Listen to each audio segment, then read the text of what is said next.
A strange alien race has come to Earth, causing chaos and confusion. Picture a regular morning as a family of 4 attempts to navigate through the crowded streets. The father, desperate to avoid traffic, makes a risky move by veering into a restricted area. This catches the attention of the police, who open fire on the family's car. Undeterred, the family speeds onto a bridge, only to discover something ominous waiting at the other end. Panicking, the father attempts to turn the car around, but before they can escape, a terrifying creature unleashes a powerful blast, instantly vaporizing the mother and father. The 2 boys in the back seat huddle together in fear as one of the faceless aliens approaches the car, revealing the grim reality of the otherworldly invasion. In the city of Chicago, there's a guy named William Mulligan, who works for the government. He's keeping an eye on a dude named Gabriel Drummond, who lives with his girlfriend, Rula.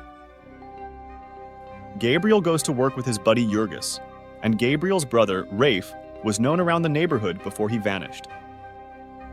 So things are tense, and everyone's watching each other. So this guy, Mulligan, is on a mission. He tracks down this lady called Jane Doe, who happens to be a prostitute played by Vera Farmiga. She hands him a mysterious box that gives him a clue about Phoenix, the secret group causing trouble. Mulligan, along with his partner Kermode, digs into the info he got from Jane Doe. On another side of things, there's this guy Gabriel.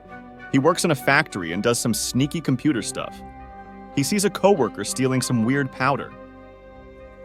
Later, he meets a girl named Carrie, who helps him out with a special cigarette he needs for a job. Things get intense when Gabriel witnesses that girl from before being taken by masked men. Now, Gabriel's got a buddy named Jurgis, and they're trying to lay low. But, there's a siren, and they have to run. Guess who catches up with Gabriel? Yep, it's Mulligan. He starts asking questions about Phoenix, Rafe, and even brings up Gabriel's dad. But Gabriel is not spilling the beans. All right, so Gabriel, the guy we've been talking about, heads to this place for a job with that special cigarette. But surprise, surprise, he gets grabbed and thrown into a van. Turns out, he's taken to meet his supposedly dead brother Rafe, who's actually alive and kicking. Rafe is the leader of Phoenix, that secret group fighting against the aliens they call roaches. In this emotional reunion, Rafe hands Gabriel some cash, but Gabriel just wants things to go back to normal. Rafe, though, is all about taking down the legislators. Gabriel leaves, and Rafe opens the special cigarette, finding a secret message. He sends it off with a carrier pigeon. Gabriel rushes home, hoping to convince his girlfriend, Rula, to leave with him. But, Mulligan, that government guy is eavesdropping on their chat. He hears about Rafe being alive and Phoenix planning something big. Gabriel can't get Rula to join him, so he takes off on his own. And you bet Mulligan is on his tail. So, Gabriel figures out he's being tailed and decides to make a run for it. He discovers a hiding spot, but whoops, it's actually in the closed zone, the alien-controlled territory. There, he finds these creepy tentacles trying to grab him. Quick thinker, though, he hides in a booth and uses a special collar to dodge the tracker. Meanwhile, the Phoenix crew is getting their big plan going. This guy Ellison delivers a secret code, and then they pick a target, Robert Watts, the mayor's deputy. He's their ticket to getting close to the legislators. The gang gathers and goes through a risky procedure to yank out their tracking implants. Unfortunately, some folks don't make it through the surgery. Now they've got this weird sack-like thing that's meant to be a bomb. Guess who's passing it along? Things are getting serious. So picture this. A ton of people gather at Soldier Field for a big rally. Phoenix is on the move, trying to blend in while their plan unfolds. Rafe, the Phoenix leader, slyly sticks a bomb on Watts, the mayor's deputy, just as an alien ship hovers over the stadium. Boom! The bomb goes off, chaos ensues, and everyone's scrambling to get out. Phoenix members are getting shot at, but they're determined to escape. Rafe, poor guy, gets caught by an alien that's a nasty reminder of what happened to his parents. Another Phoenix member steps in, weakens the alien, and helps Rafe make a getaway. They cover up any signs of their involvement, while Gabriel, who's been knocked out, wakes up with no clue where to run. After the dust settles, Mulligan, that government guy, talks to Commissioner Ego about stopping Phoenix. Igo, though, wants to keep things cool with the legislators, hoping they'll bail on Earth, which seems to be falling apart. Ego then hops into a pod that takes him into the closed zone. The plot thickens.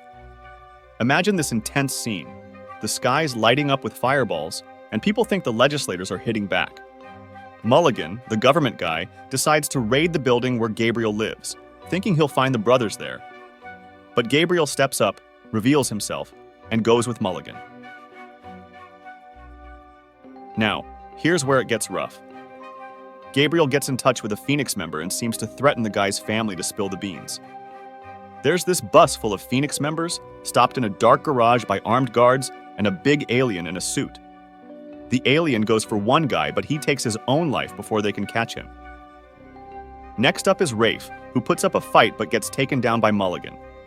In the hot seat, Gabriel spills the beans under Mulligan's tough questioning.